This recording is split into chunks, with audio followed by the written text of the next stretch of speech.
तो आज हम लोग जो है ना एक जनगणना के बारे में बात करेंगे और बात करेंगे कि अभी जो 2027 में जनगणना स्टार्ट होने वाले हैं उसके क्या क्या रूल्स हैं, क्या क्या आपको जवाब देने हैं, क्या क्या जवाब नहीं देने हैं, इन सब बारे में चर्चा करेंगे। और इसके साथ मैं आपको समझाने की कोशिश भी करूंगा कि अगर आप चाहें तो खुद भी जनगणना अपने पोर्टल से कर सकते हैं, खुद सेल्फ में कर सकते हैं। तो शुरुआत करते हैं। अभी क्या है मैं आपको बताता थोड़ा सा। जनगणना करने वाले आपसे कुल 33 सवाल पूछेंगे। उस 33 सवाल का जवाब तो देना जरूरी है। जवाब सवाल बिल्कुल नॉर्मल है, घबराने की कोई जरूरत नहीं है। उसके अलावा कौन से सवाल आपसे पूछेंगे जिसका जवाब नहीं देना है आपको, वही मैं आपको बताऊंगा। तो चलो शुरू करते हैं वीडियो में और मैं आपको बताता हूं कि अगला जो प्रोसेस आएगा वो क्या प्रोसेस आएगा। तो ये देखिए आपके सामने आ गया, जनगणना आज से लिव इन कपल शादीशुदा माना जाएगा। मतलब जो कपल्स लिव इन में रहते हैं, मतलब बिना शादी के साथ रहते हैं और साल 2 साल से साथ में रह रहे हैं, उनको भी इस जनगणना में विवाहित माना जाएगा। और दूसरा, मोबाइल में एफएम का मतलब रेडियो, मतलब अगर मोबाइल में आपके फोन है और उस फोन में अगर एफएम रेडियो है, इसका मतलब आपके घर में रेडियो माना जाएगा। दूसरा, तीसरा, अगर आपके फोन में यूट्यूब चलता है तो इसका मतलब ये नहीं कि आपका वो टीवी हो गया। फोन ही है, आपके घर में फिजिकल टीवी होना चाहिए। अगर टीवी नहीं है तो वो मोबाइल ही माना जाएगा। नेक्स्ट चलते हैं। अभी जो शुरुआत है वो 1 अप्रैल मतलब कि आज से शुरू होने वाला है, जिसमें पहला फेज जो है वो आज 1 अप्रैल 2026 से शुरुआत हो गया है। दूसरा, तीसरा, ये जो अभी जनगणना किया गया है उसमें पहला जो फेज रखा, मतलब पहला जो टर्न रखा गया है, समझ रखा गया है, वो समय आपका 30 सितंबर 2026 तक चलेगा। ये पहले चरण में है जिसमें हाउस लिस्टिंग, मकानों की गिनती होगी। इसमें आपको चरणबद्ध सारे काम करने पड़ेंगे। सरकार ने इस बार बहुत ही टिपिकल सवालों पे आपको रखा गया है। दूसरा फेज जनगणना फरवरी 2027 से हो। क्लियरली है, कोई समस्या नहीं है। पहला फेज 30 सितंबर 2026 से शुरुआत होगा। दूसरा फेज जो है फरवरी 2027 से शुरुआत होगा। उनकी जाति पूछी जाएगी। आजादी के बाद ये पहली बार ऐसा है जिसमें जाति आधारित जनगणना का डेटा इकट्ठा किया जाएगा। ऐसा जनगणना आज से आजादी से पहले 1931 में हुआ था। एक उसके बाद भी हुआ था 1947 के 1942 से 1941 के बीच में हुआ था, आगे बताऊंगा आपको, ठीक है। लेकिन उस टाइम जो है ये मतलब गवर्नमेंट को शो नहीं किया गया, तो इसीलिए 1931 वाला जो जनगणना इधर चल रहा है।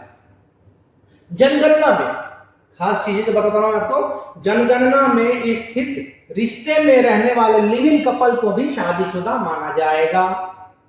तब ही होगा जब कपल मानेगा कि उनका रिश्ता लंबा चलने वाला है। ये नहीं कि लिव इन में हम 1 साल रह रहे हैं और हम बोल रहे हैं कि हम पति पत्नी, नहीं। अगर आपको लगता है दोनों को कि आप ये मतलब रिश्ते को लंबे ले जा सकते हैं, तो आप ये कह सकते हैं कि भैया हम कपल हैं, और वो आपका जो गवर्नमेंट एक्सेप्ट कर देगा। उसके बाद आते हैं महत्वपूर्ण तथ्यों पे बात करते हैं हम लोग। महत्वपूर्ण तथ्य जो है भारत की जनगणना, आपको जनगणना के बारे में मैं बताने वाला हूं। जनगणना क्या है, जनगणना क्यों किया जा रहा है, जनगणना किस लिए किया जा रहा है, तो उन सभी को थोड़ा सा विस्तार में बताने का कोशिश किया है। देश की आबादी, परिवार, घर, शिक्षा, भाषा, काम, लिंग, उम्र आदि की गिनती और जानकारी जुटाने की प्रक्रिया ही जनगणना है। भारत में यह प्रक्रिया हर 10 साल में जनगणना अधिनियम 1948 के तहत होता है। लेकिन देश में पहली बार जनगणना 1872 में हुआ था। मैं दोबारा रिपीट कर दूं, पहली बार जो भारत में जनगणना हुआ था वो 1872 में हुई थी, जो आखिरी बार जो जनगणना हुआ है वो 2011 में हुआ था। अब तक देश में कुल 15 बार जनगणना हो चुका है। आजाद भारत की पहली जनगणना 1951 में हुआ था। जनगणना से पहले फेज के सभी मकानों, घरों और परिवारों की सूची बनाई जाती है और बुनियादी सुविधाओं की जानकारी जुटाई जाती है। दूसरे फेज में निर्धारित तारीख के अनुसार जनगणना की गिनती होती है। तो यह जनगणना जो है बहुत महत्वपूर्ण इसीलिए माना गया है। दूसरा, यहाँ पे गोपनीयता, मतलब कि आपकी जो डेटा है उसको सुरक्षित करने के लिए गवर्नमेंट ने क्या क्या किया है वो भी उन्होंने इस बार बताया है। जनगणना के आंकड़े पूरी तरह से गोपनीय होते हैं। किसी व्यक्ति की जानकारी अदालत में भी सबूत नहीं बनता है। जनगणना कर्मी जनगणना लीक नहीं कर सकता। तो यहाँ पे है क्या कि आप थोड़ा 33 सवाल पूछे जाएंगे। वो 33 सवाल क्या क्या पूछे जाएंगे, उस फॉर्म में क्या क्या रहेगा, वो मैं आपके साथ थोड़ा सा यहाँ पे दिखाने के विस्तार में कोशिश कर रहा हूँ। ये देखिए, पहला जो है इसमें आपका भवन नंबर पूछा जाएगा, मकान नंबर पूछा जाएगा, मकान के दीवार के प्रयुक्त प्रमुख सामग्री क्या है, मकान के छत में प्रयुक्त आपने प्रमुख सामग्री क्या यूज किया है, मकान के उपयोग क्या है, भवन की हालत क्या है, परिवार क्रमांक क्या है। तो कुछ इस तरह का ही तो छोटे छोटे सवाल है, लेकिन कुल मिलाकर आपको 33 सवाल है। अगला सवाल दिखा रहा हूं आपको। 11 सवाल ये हो गए। 11 सवाल में आते हैं आपके अनुसूचित जाति, अनुसूचित जनजाति, मकान कमरों की संख्या कितनी है, परिवार में विवाहित दंपति की संख्या कितनी है, पेयजल में आप मुख्य कौन सा पानी पी रहे हैं, बॉटल वाला पी रहे हैं या घर का मोटर वाला पानी पी रहे हैं या बाहर से पानी लाके पी रहे हैं, लाइट के मुख्य स्रोत क्या है, आप सौर ऊर्जा यूज कर रहे हैं, बैटरी यूज कर रहे हैं, इन्वर्टर यूज कर रहे हैं, या लाइट से आपका आ रहा है या कुछ और किसी भी तरह का अगर उपलब्धता है तो वो भी आपको शो करना पड़ेगा। शौचालय का प्रकार क्या है, मतलब शौचालय आपके घर में कैसे है, खुले में है या पब्लिक कन्वीनियंट है या घर में आपने बना रखा है, तो जो भी है वो आपको बताना पड़ेगा। पानी की निकासी आप कैसे करते हैं, या तो आप नाले में डायरेक्ट करते हैं या रोड पे बहाते हैं, या आपके सीवर लगा हुआ है या सीवर नहीं है, या कॉलोनी में आप रहते हैं या सेक्टर में रहते हैं। पानी की निकासी अगर आपको इसके बारे में जानकारी है तो वो आपको यहाँ पे बताना पड़ेगा। स्नान घर, आपने जो बाथरूम है वो आप खुले में नहाते हैं, तालाब में नहाते हैं, जो गांव में रहते हैं वो कैसे नहाते हैं, जो शहर में रहते हैं वो कैसे नहाते हैं, तो ये आपको बताना पड़ेगा। तो इस तरह के सवाल है। उसके बाद आते हैं, आप रसोई घर में एलपीजी यूज करते हैं या गैस पाइपलाइन पीएनजी कनेक्शन है आपके पास, खाना पकाने के लिए आपका मुख्य स्रोत क्या है, उपले से बनाते हैं, लकड़ी से बनाते हैं, कोयले से बनाते हैं, पीजी से बनाते हैं, ठीक है, या इंडक्शन यूज करते हैं, जो भी है आपका वो आपको यहाँ पे बताना पड़ेगा। तीसरी बात हमेशा याद रखिएगा कि कोई भी जानकारी आपका फेक नहीं होना चाहिए। जो भी आप जवाब देंगे वो बिल्कुल 100% श्योर जवाब होना चाहिए। अगर गलती पाई गई तो आप पे बाद में कार्रवाई भी हो सकता है। तीसरा, रेडियो आपके रेडियो ट्रांजिस्टर है या नहीं। रेडियो ट्रांजिस्टर, अभी तो रेडियो तो बंद हो गया, लेकिन मोबाइल जो है आपके पास अगर उसमें एफएम रेडियो है तो वो रेडियो ट्रांजिस्टर की मोड में आएगा, तो वो आपको बताना पड़ेगा। टेलीविजन, अभी घर में टीवी है या नहीं है वो भी आपको बताना पड़ेगा। अगर आपके घर में टीवी है तो आपने वाईफाई लगा रखा है, लैन केबल लगा रखा है या कोई और सुविधा है जिससे आप इंटरनेट लेते हैं, मोबाइल से लेते हैं, वो भी आपको बताना पड़ेगा। अगर आपके घर में लैपटॉप है या पीसी कंप्यूटर जो जिस पे काम करते हैं वो है, वो भी आपको यहाँ बताना पड़ेगा। टेलीविजन, मोबाइल फोन, स्मार्टफोन, कौन सा फोन है, कीपैड फोन है या स्मार्टफोन है, टेलीफोन है जो हाथ में रखते हैं टेलीफोन वो है या नहीं घर लगा हुआ, वो भी आपको बताना पड़ेगा। साइकिल, स्कूटर, मोटरसाइकिल, मोपेड, अगर इनमें से कुछ आपके पास है, साइकिल है तो साइकिल लिखना पड़ेगा, स्कूटर है तो स्कूटर, स्कूटी है स्कूटर एक से नहीं हो गया, मोटरसाइकिल टू व्हीलर हो गया आपका जिसको बाइक वगैरह बोलते हैं, मोपेड है तो मोपेड आप शो कर सकते हो। कार, जीप, वैन, अगर आपके घर में कोई कार है, जीप है या कोई वैन है तो वो भी आपको शो करना पड़ेगा। मुख्य अनाज, आप घर में ज्यादातर क्या यूज करते हैं, चावल यूज करते हैं, रोटी यूज करते हैं, तो वो भी आपको यहाँ बताना पड़ेगा। लास्ट फाइनली आपका एक मोबाइल नंबर जो रजिस्टर्ड हो, आपके पास रहे, जो चालू हो, वो मोबाइल नंबर आपको यहाँ पे देना पड़ेगा। यह जानकारी इसमें बताया गया है कि आप कैसे 15 मिनट में अपनी जानकारी खुद भर सकते हैं डिक्लेरेशन के द्वारा। सेल्फ डिक्लेरेशन देखिए इस तरह कुछ फॉर्म होगा, वो फॉर्म आपको वहां पे स्वयं भरना पड़ेगा। तो अभी 15 मिनट में ही आप कैसे खुद ही ये सारे प्रोसेस पूरे कर सकते हैं, इसके बारे में थोड़ा सा मैं आपको जानकारी देने की कोशिश करता हूं। नेक्स्ट देखिए, 15 मिनट में जानकारी खुद कैसे भरें। इसके लिए सबसे पहले आपको लॉगिन करना पड़ेगा se.cenus.gov.in। ये आप गूगल पे टाइप करेंगे और उस वाले प्लेटफॉर्म में पहुंच जाएंगे। पर जाएं, अपना राज्य चुने और कैप्चा भरे। कैप्चा कुछ इस तरह का आएगा, वो आपको फिल करना है। कैप्चा ध्यान से भरिएगा, ये आपको फिल करना है। फिल करने के बाद रजिस्ट्रेशन, घर के मुखिया का नाम और फोन नंबर जो चालू है, जो फोन नंबर चालू है, ये नहीं कि जो मोबाइल नंबर आधार से लिंक है वो जरूरी नहीं है, कोई एक मोबाइल नंबर देना पड़ेगा जो आपका चालू है और जो आपके पास मतलब आप यूज करते हैं, वो मोबाइल नंबर आपको यहाँ पे देना पड़ेगा। एक नंबर से एक ही घर का रजिस्ट्रेशन होगा, मतलब आप अगर एक परिवार है, एक परिवार में एक मोबाइल नंबर से एक ही रजिस्ट्रेशन हो पाएगा, दूसरा रजिस्ट्रेशन उस नंबर से नहीं हो पाएगा। ध्यान रखें कि मुखिया का नाम बाद में नहीं बदला जाएगा। यहाँ पे भी देखिए रजिस्ट्रेशन दिया हुआ है, अगर आपने एक बार रजिस्टर कर दिया और किसी एक मुखिया का नाम वहां मेंशन कर दिया आपने, तो वो बाद में बदला नहीं जाएगा, आप नहीं बदल सकते हैं उसको। दूसरा, यहाँ पे आप इस एप्लीकेशन को जो डाउनलोड करेंगे, इस एप्लीकेशन यहाँ पे जाएंगे साइट पे, इस साइट पे इसका एप्लीकेशन भी लॉन्च करने वाली है गवर्नमेंट, तो वो भी आपको आगे वीडियो में बता दूंगा कौन सा एप्लीकेशन है, या मैं कैप्शन में आपको लिंक डाल दूंगा ताकि आप एप्लीकेशन डाउनलोड कर लीजिएगा। वैसे सबसे अच्छा रहेगा गूगल पे जाकर डायरेक्ट आप फॉर्म भर लीजिए ताकि एप्लीकेशन डाउनलोड करने से झंझट खत्म हो जाएगा। इसमें 16 भाषाएं दी हुई हैं। इस वाले पोर्टल पे जब जाएंगे तो यहाँ पे 16 भाषाओं में आपको ये सारे प्रोसेस करने के लिए गवर्नमेंट ने दिया है। जो आपकी भाषा है, जो मातृभाषा है, वैसे तो मोस्टली भारत में हिंदी बोला जाता है, लेकिन बहुत सारी भाषाएं इसमें ऐसी हैं जिन लोगों को हिंदी नहीं आता, तो वहाँ पे 16 भाषाएं दी हुई है।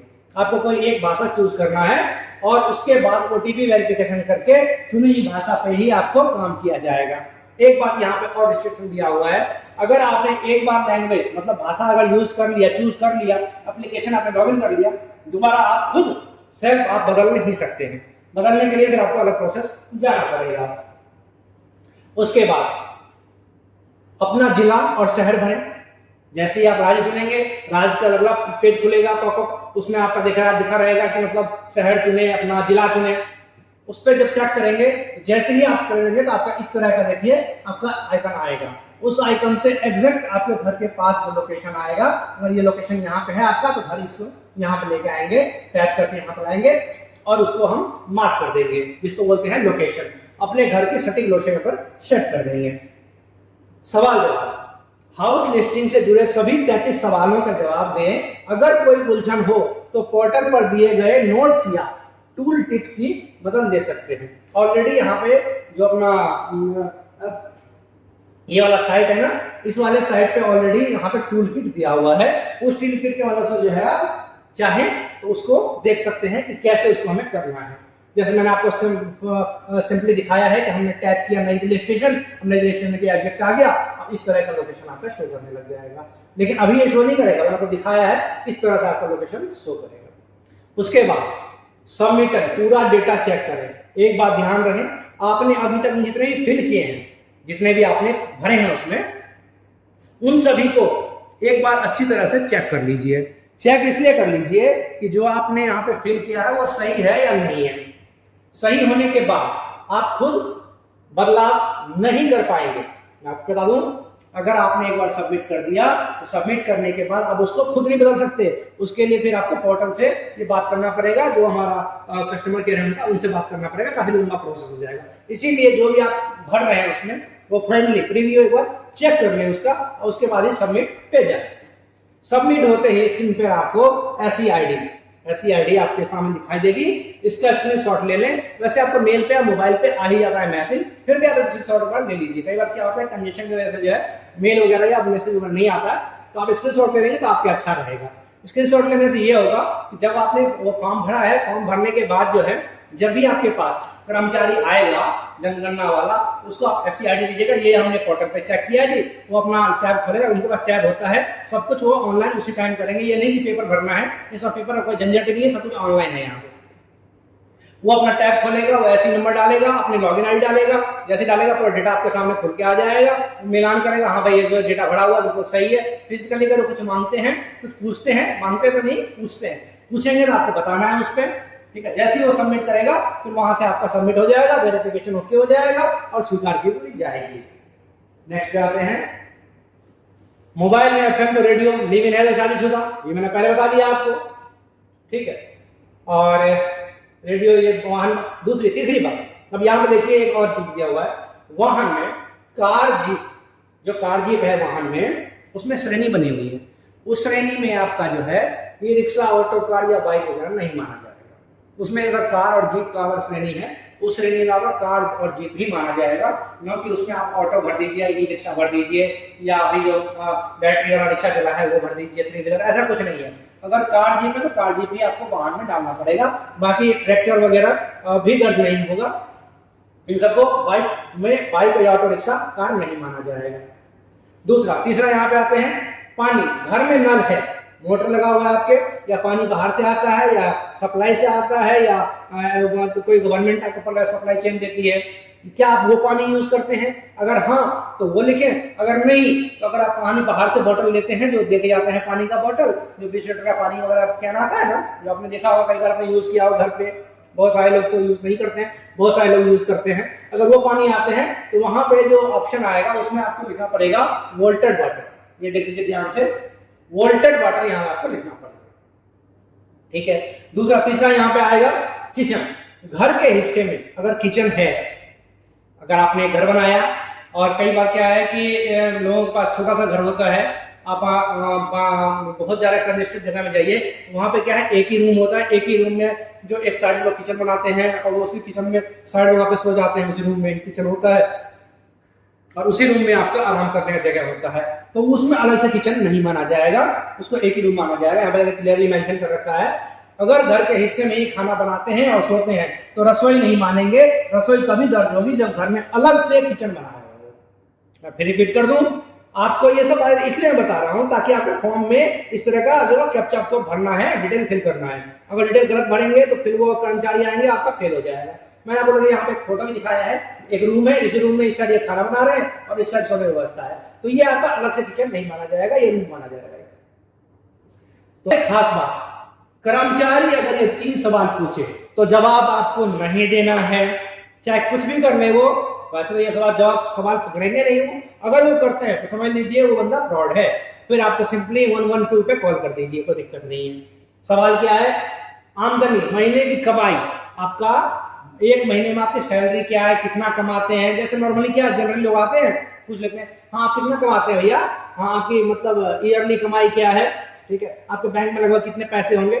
तो ये सब बिल्कुल भी उसको जवाब नहीं देना है और वो पूछ भी नहीं सकता है। खासकर बात ये है, दस्तावेज, आधार, पैन कार्ड, कोई पहचान पत्र अगर आपको मांगता है, दिखाने के लिए बोलता है, ठीक है, तो दूर से दिखा सकते हैं, वैसे वो वैध नहीं है, मना कर दिया गया है। इनमें से कोई भी आइडिया दिखाने का दबाव नहीं डाल सकते हैं, ये क्लियरली मेंशन किया गया है जनगणना वाले पोर्टल पर। बैंक डिटेल, सबसे खास बात, ओटीपी उसको कोई भी नहीं बताना, ओटीपी कोई भी उसको नहीं बताना है, बिल्कुल भी नहीं बताना, चाहे कुछ भी कर ले, कैसा भी कर ले, ओटीपी नहीं बताना उसको, ये ध्यान रखिएगा। खासकर बैंक वाला डिटेल, ओटीपी तो बताना ही नहीं है उसको। तो ये आपको विवरण मैंने इसलिए यहाँ पे क्या देखिए, मैंने फोटो लगा दिया है, सावधान, अपना ओटीपी किसी के साथ साझा न करें। नेक्स्ट चलते हैं। अब देखिए यहाँ पे देश में पहली बार ऐसा हुआ है, पहली बार ऐसा हुआ है आजादी के बाद कि जो जनगणना है वो कंप्लीटली 100% डिजिटल है, कोई भी सिंगल एक पेपर का यूज नहीं है, एनवायरमेंट का ख्याल खास रखा गया है, कोई पेपर वर्क नहीं है। टोटली जितने भी कर्मचारी हैं उनको मोबाइल ऐप दिया गया है, डेटा सीधे अपने स्मार्टफोन पर कनेक्ट करेंगे। पहले जनगणना के आखिरी कागज पर दर्ज किए जाते थे, फिर उन्हें डिजिटलाइज किया गया था, इससे काफी समय लगता था और काफी टाइम मिला था, पता चलता था कि हमने पेपर जमा किया, वो बंदे के पास पेपर गया, वो तो जमा किया ही नहीं, अब ढूंढते रहो। तो इसीलिए इन सब का जो है सोल्यूशन निकाला गया है, डिजिटल जनगणना पूरी तरह हाईटेक होगी, पूरी तरह से हाईटेक होगी। इस पे गवर्नमेंट ने खासे जो है वो निगरानी रखा हुआ है। मकानों गिनती, जियो रेफरेंस, जो आजकल बहुत हाई टेक्निक माना जाता है, उसका इस्तेमाल होगा। हर घर का लोकेशन डिजिटल मैप पर दर्ज होगी ताकि कोई मतलब छूटे नहीं और न किसी की दोबारा गिनती हो सके। मतलब ये नहीं है कि एक बार ये घर अगर काउंट हो गया तो यही दोबारा घर काउंट होगा, ऐसा नहीं हो पाएगा। क्यों? क्योंकि इस बार जो है इसमें तकनीकी जो है रेफरेंसिंग, जियो रेफरेंसिंग तकनीकी का यूज किया गया है, इससे आपकी समस्या का सारा समाधान हो जाएगा। पहले 15 दिन पोर्टल पर अपनी जानकारी खुद अपडेट कर सकेंगे। जो आपको टाइम दिया गया है उस टाइम के शुरुआत जो होगा, और एक बार बता दूं आपको मैं, हर राज्य के लिए अलग अलग टाइम लगा हुआ है, हर टाइम दिया हुआ है, उस टाइम पे आपको करना है। वो भी मैं आगे आपको बताऊंगा, इसी वीडियो में बताऊंगा, बने रहिएगा।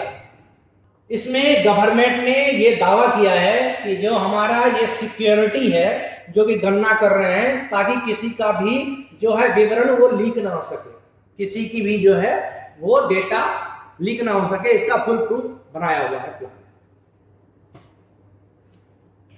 सरकार ने जनगणना के आंकड़ों को अति संवेदनशील सूचना बुनियादी ढांचा C2। C2 वही चीज है जो मिलिट्री की सुरक्षा करता है, उसी सुरक्षा में इसको बनाया हुआ श्रेणी में रखा गया है, मतलब शामिल किया गया है। जनगणना की पूरी डेटा पूरी तरह से गोपनीय और RTI के दायरे से बाहर होगा। किसी सरकारी योजना या कोर्ट में सबूत के तौर पे इसका उपयोग नहीं किया जाएगा। कई बार लोगों के अंदर ये भ्रम भी होता है कि भैया जो हमसे डेटा लिया जा रहा है वो डेटा हमारे किसी चीज में यूज हो जाएगा, कोर्ट में यूज हो जाएगा, केस में यूज हो जाएगा, बहुत सारे लोगों के पास कोई केस वगैरह होगा वहां पे यूज हो जाएगा हमें पहचानने में। ऐसा कुछ भी नहीं है। जो ये जनगणना डेटा है ये जनगणना तक ही सीमित रहेगा, इसमें दूसरा कोई भी यूजेबल नहीं रहेगा। जनगणना का डेटा जो है वही अवैध सुरक्षा मिलेगी जो परमाणु ऊर्जा केंद्र, नेशनल पावर ग्रिड या मिलिट्री नेटवर्क को मिलती है। इसीलिए ये C2 है। C2 वही मतलब सुरक्षा कवच है जो कि डेटा मिलती है परमाणु ऊर्जा को, वही डेटा इसमें वही सुरक्षा कर्मी जो है इसकी सुरक्षा करेंगे। इसका data national critical information infrastructure production centre की निगरानी में रहेगा। मतलब डेटा जो है गवर्नमेंट ने कह दिया है कि बिल्कुल सुरक्षित रहेगा, इसमें कोई भी घबराने वाली बात किसी का नहीं है। इस घेराबंदी से का मकसद उन चिंताओं को खत्म करना है जिसमें डेटा लीक होने का समुदायों को टारगेट करने या विदेशी ताकतों द्वारा अतिरिक्त नीतियों को प्रभावित करने की आशंका थी। क्लियरली कह दिया गया है कि इसके हम डेटा को इतना प्रूफ बनाया है इसे कोई से तोड़ना नामुमकिन है। अगर अब सवाल ये होता है कि जनगणना तो कोई देखेगा भी, तो देखने के लिए भी क्या है, केवल अधिकृत अधिकारी ही बायोमेट्रिक, वो अपनी बायोमेट्रिक यूज करेगा, डिजिटल सिग्नेचर यूज करेगा, उसके बाद ही किसी का डेटा वो देख पाएगा। ये राष्ट्रीय सुरक्षा की धाराओं में है। अगर गलती से कोई भी ये डेटा लीक करता है तो उसके ऊपर राष्ट्रीय सुरक्षा की धाराओं में कार्रवाई की जाएगी। ये सरकार ने क्लियरली मेंशन करके डेटा भेज दिया है। इसमें फायदा क्या होगा? अब कई बार क्या है कि आप देखेंगे अभी पिछले साल पिछले साल जो है वो आपदा आ गया था, तो मतलब हमें जो है डिजास्टर हो गया था, हमें सुरक्षा देने में थोड़ा सा राहत पहुंचाने में थोड़ी देरी हो गई। तो इससे यह फायदा होगा कि जल्दी से जल्दी सुरक्षा पहुंचा पाएंगे क्योंकि हमारे पास लोकेशन कंप्लीटली रहेगा, कितना घर है वहां पे, कितना घर था, कितने लोग उसमें रहते थे, कितने लोग गायब हो गए हैं, वैसे किसी पूछना नहीं पड़ेगा, पता जाएगा भाई ये घर था, ये लोकेशन था, इसमें इतने बंदे रहते थे। तो इन सबको यह फायदा मिलेगा। शहरी प्लानिंग, अगर मान के चलो कहीं पे बहुत सारे लोग हैं उनके पास स्कूल नहीं है तो इन सबको फायदा मिलेगा। शहरी करने प्लानिंग, लोग कितने लोग आए, यहाँ पे कितने लोग थे, और 6 महीने के बाद फिर दोबारा काउंटिंग हुआ, पता लगा कितने लोग चले गए जी, तो वो सब भी यहाँ से जानकारी मिल जाएगी। इससे ये भी फायदा होगा कि भैया यहाँ पे बैठे हुए अब पैसा हम ले रहे हैं, भैया पेंशन ले रहे हैं, हमारा तो वो वहां पर बैठ के वहां पेंशन ले रहा है, इन सभी सुरक्षा मिलेगी। आधार की पहचान बनी रहेगी, इससे और मजबूती मिलेगी। डिजिटल जुड़ा होगा, दोहरे पंजीकरण के समय मूल निवास का पता भी सामने आएगा। ये सारी सुरक्षा जो है यहाँ पे आपको देखने को मिलेगा इस जनगणना से। जाति जनगणना ये बहुत खास है।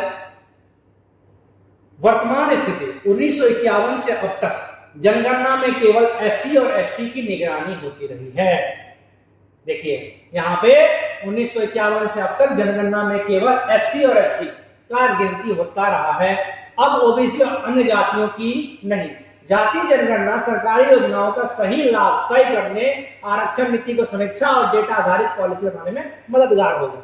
मतलब ये है कि जो जनरल वाले हैं वो बेचारे गरीब इतने हैं कि उनको खाने का पैसा नहीं है, SC वाले ऐसे हैं कि उनको डेटा मिल रहा था, घर चल रहा था, लेकिन ऐसा नहीं है। OBC में भी, जनरल में भी बहुत सारे गरीब तबके के लोग हैं जिनको यह फायदा मिलेगा इस जनगणना से। देश में पहली बार आजादी के बाद 2027 में जातीय जनगणना होने जा रहा है। इस प्रक्रिया को 2026 1 अप्रैल से लॉन्च कर दिया जाएगा। ऐतिहासिक है ये। देश में अब तक जातीय जनगणना 6 बार हुई है। ब्रिटिश काल में 1881 से 1931 तक हर जनगणना में जाति की गिनती होती थी। आखिरी पर जातीय जनगणना 1931 में हुई थी। 1941 में बता दें पीछे एक बार और हुआ था। 1941 में तकनीकी कारणों के जाति डेटा प्रकाशित नहीं हुआ था, मतलब हुआ था लेकिन आपको प्रकाशित नहीं हो पाया था। अब आ जाते हैं राज्यवार जनगणना की तारीख। तो ये आपके सामने तारीख है, इस तारीख से शुरू होने वाला है, आप देख लीजिए। कोई दिक्कत परेशानी हो तो गवर्नमेंट का साइट है जो मैंने बताया आपको, वहां पर जाके देख सकते हैं। इस तरह से आपका ये राज्य है और ये डेट है, ये स्वगणना है, इसके बाद हाउस लिस्टिंग है। मतलब अगर मान के चलिए आज से मैं दिल्ली में रहता हूँ, अब मेरा आज 1 अप्रैल से 15 अप्रैल, मतलब 1 अप्रैल से चालू हो गया है। मतलब ये हुआ, मैंने बताया ना 15 दिन जो है आपको सेल्फ मिलेगा। मतलब 1 अप्रैल से लेकर 15 अप्रैल तक मैं खुद भर सकता हूँ सेल्फ, जो भी डेटा है मैं भर सकता हूँ। और 16 अप्रैल से लेकर 15 मई तक ये गवर्नमेंट का कर्मचारी आएगा। मतलब पहले 15 दिन जो है आपको सेल्फ डिक्लेरेशन दिया हुआ है कि आप खुद इसमें भर सकते हैं। उसके बाद 16 तारीख के बाद जो है वो गवर्नमेंट स्टार्ट हो जाएगा। अब 1 तारीख से 15 तारीख के बीच में अगर आपने जो भरा वो सारा डेटा बेस पहुंच जाएगा, वो डेटा लेंगे और घर पहुंचेंगे, ये आपने ये फिल किया था वो सही है नहीं है, उसमें आपका ये डेट आ जाएगा।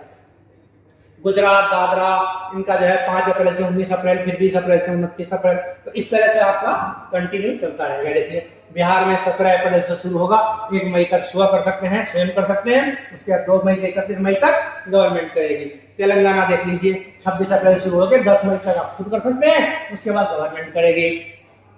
उसके बाद आते हैं पंजाब में 30 अप्रैल से 14 मई तक हम करेंगे, 15 मई के बाद सरकार करेगा। दिल्ली के नगर निगम, महाराष्ट्र, मेघालय, राजस्थान, झारखंड, इस 4-5 राज्यों का एक साथ है, 1 मई से 15 मई तक खुद कीजिए, 16 मई से 14 जून तक गवर्नमेंट करेगा। जम्मू और कश्मीर, लद्दाख और पुडुचेरी 17 मई से 31 मई तक हम करेंगे, 1 जून के बाद गवर्नमेंट करेगा। हिमाचल प्रदेश में 1 जून से 15 जून से हम करेंगे, 16 जून से लेकर 15 जुलाई तक जाए वो गवर्नमेंट करेगी, मतलब 1 महीना। उसके बाद आता है त्रिपुरा, तमिलनाडु 17 जुलाई से 31 जुलाई तक खुद कर सकते हैं, 1 अगस्त से 30 अगस्त तक गवर्नमेंट करेगा। असम में 2 अगस्त से 16 अगस्त तक हम करेंगे, 17 अगस्त से 15 सितंबर तक गवर्नमेंट करेगी। मणिपुर में भी इस तरह का ही है, 17 अगस्त से 31 अगस्त तक खुद कीजिए, 1 सितंबर से 30 सितंबर तक गवर्नमेंट करेगी। पश्चिम बंगाल, क्योंकि यहाँ पे इलेक्शन हो रहा है, अभी यहाँ पे डेट फिक्स नहीं हुआ है, इसीलिए अभी यहाँ पे लिखा हुआ है अभी तय नहीं हुआ है। जैसे इलेक्शन खत्म हो जाएगा तो यहाँ पे डेट आ जाएगा। तो इस तरह से ये जनगणना आपका चलता रहेगा। अगर कोई जानकारी चाहिए, कोई सवाल है तो कृपया मेरे चैनल में जाके मुझे सवाल कर सकते हैं मेरे से, या कमेंट में डाल सकते हैं, फिर उसके बारे में मैं भी जानकारी इकट्ठा करके आपको बताने की कोशिश करूंगा। धन्यवाद, आपने वीडियो देखा, इसके लिए लाइक जरूर कीजिएगा, अगर दोस्तों के साथ शेयर कीजिएगा, अच्छा जानकारी लगे तो। धन्यवाद।